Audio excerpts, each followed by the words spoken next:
Hi everybody and welcome to Heel Heat. My name is George Coles, and on this episode we're doing It Came From the Network. The topic of this It Came From the Network, ECW November To Remember 1998. And if you've been following along, all this November we've been going in chronological order starting with 95. We're into 98 now. This is the fourth week we're doing it. If you haven't watched my shows before, I grade everything on a 1 to 5 scale. 1 is the worst, 5 is the best. Let's jump right in. We start off with a video of Jack Victory getting attacked in the parking lot by New Jack, kind of setting up the feud and things that would go on later. Pretty cool and interesting. I liked this. It was a fun way. It felt more like something you would see on an episodic show, but it was also a great way to start the pay-per-view. I thought it was very interesting. Going from that, we get Joey Styles in the ring. He's announcing the card, and out comes Terry Funk, coming off his WWF run, and he wasn't picked by Tommy Dreamer, who he was a mentor to be his dream partner later in the night. So Terry Funk is kind of upset about that, and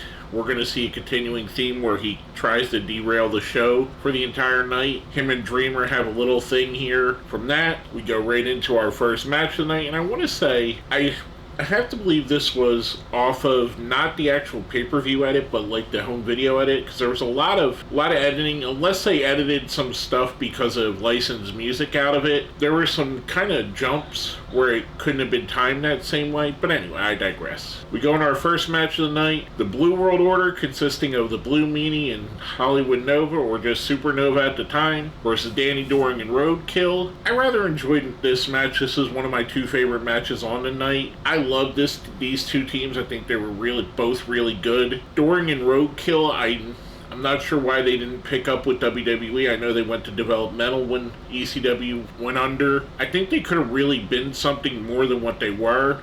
They were a great tag team in ECW, but I think they could have even been more than that and kept going on. This is a really solid match. About halfway through the ongoing storyline, Terry Funk comes out and puts himself through a table, interjects himself a little bit at the end. Meanie and Nova pick up the win on this one.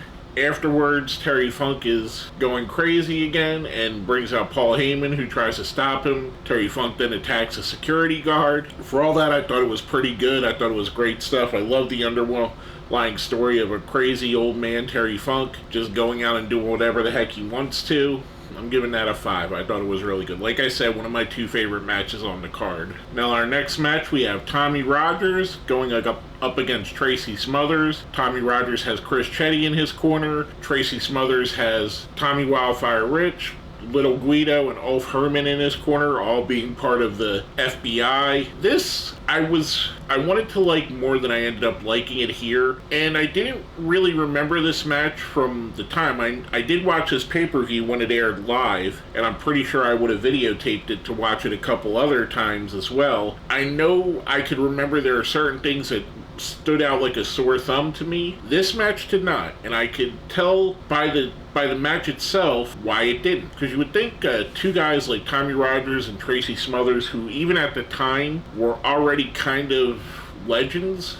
Tommy Rogers had the great run with the Fantastics. Tracy Smothers, great wherever he's been, whether it be in Memphis, whether it be in WCW. Great, just a great wrestler. His run in Smoky Mountain was fantastic too. This, they leaned a little bit too much on the comedy, and it didn't quite hit its mark. It didn't feel like a Tommy Rogers and Tracy Smothers match should feel. Tommy Rogers does pick up the win here. Afterwards, we get a new member of the FBI, Mabel, coming out, which you may know as Viscera if you've watched later on, thus bringing all his people and Chetty getting in the ring. Then we get Spike Dudley coming out, and somehow, it's ECW, so things like this happen. Okay, before I go into the next part, I'm grading that match at 3. Like I said, a little bit underwhelming. It rolls right into the next match, which there's no bell, there's no announcement. Spike Dudley versus Ulf Herman and Mabel somehow. Spike puts both the Giants down, lastly ending his acid drop, the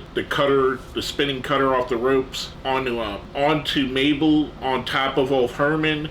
And then Spike gets on top of Mabel, kind of stacking him, almost if you watched the WrestleMania where Roman Reigns stacked up Daniel Bryan and Edge. Similar thing. Spike beats him, Ulf and Mabel in an unannounced match. They won about a minute. This, as an antithesis to the match before this was quick, it was fun. The comedy was good. It was fast-paced. It didn't overstay its welcome.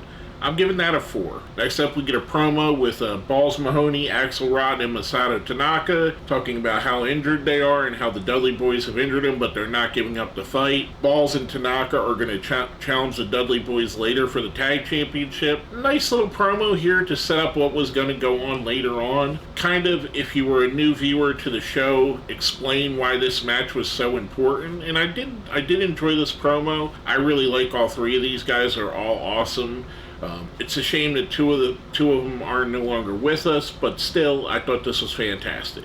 Going from that, we get my favorite match of the night. Lance Storm versus Jerry Lynn. Lance Storm has Tammy Lynn Bitch, B-Y-T-C-H, who would later on go on to be Dawn Marie. And there's two guest referees in the match, Mikey Whipwreck and Tammy Lynn Sitch, aka Sunny, hence why there's a Sitch and there's a you get. Even with a lot of the chicanery, it didn't take away from the fact that Lance Storm and Jerry Lynn are two of the best wrestlers in the world at the time. This was absolutely fantastic. Even with the chicanery going on of Mikey signing with Lance and Tammy signing with Jerry Lynn, it still didn't take away from the match. As a matter of fact, it added a little bit. The end comes when Mikey Whipwreck thinks that Tammy attacked him when it was actually the other Tammy, the Dawn Marie Tammy. I know, it's getting confusing. So he cost Jerry Lynn the match, ending up giving Lance Storm the win. Like I said, this was my favorite match of the night.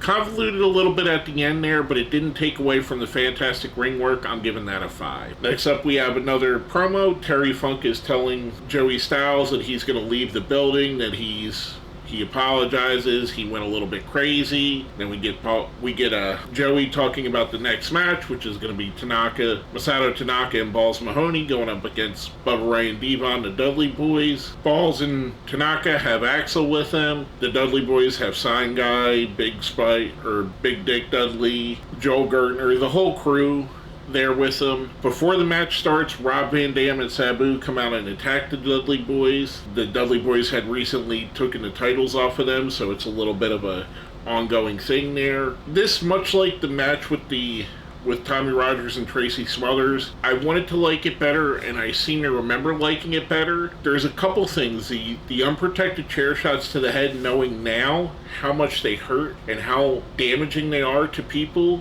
I cringe watching them now, whereas then it would have been something I was really excited for. The other thing, this was a little bit on just a brawling side. It didn't feel special in any way. All these guys, I think, are better wrestlers than they showed here. I would not say this is any of the four guys' best match, or even in their top 10 or 20 best matches. Tanaka and Balls pick up the win here, winning the Tag Team Championship. I'm giving this a 3. Again, it was a little bit underwhelming in my opinion. Not bad, but not as good as to be expected. Next up, we get a backstage promo with the Triple Threat, Shane Douglas, Chris Candido, Bam Bam Bigelow, and Francine, and they're talking about the main event. They're going up against Van Dam, Sabu, and Taz, which are the new Triple Threat. Douglas talks about how their Triple Threat is going to win because they're actually friends, and the other Triple Threat all hate each other, which is all true, even though in real life Sabu and Van Dam are probably like best friends.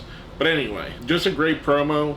Again, showing why Shane Douglas is one of the best promo guys of the time, why he was such a unique talent and a unique guy and a great guy to be the franchise. Just a fantastic interview, which leads us right into our Dream Tag Team match. We get Justin Credible and Jack Victory going up against Tommy Dreamer and a surprise partner, and the surprise partner is Jake the Snake Roberts, which, if you haven't seen this pay-per-view, definitely go back and watch it.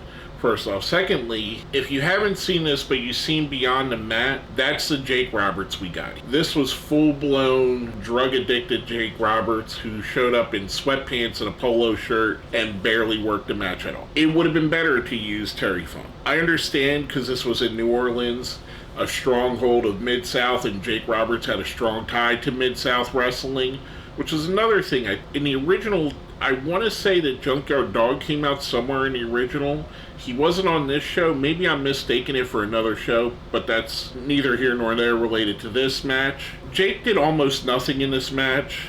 Tommy took up the lion's share of it.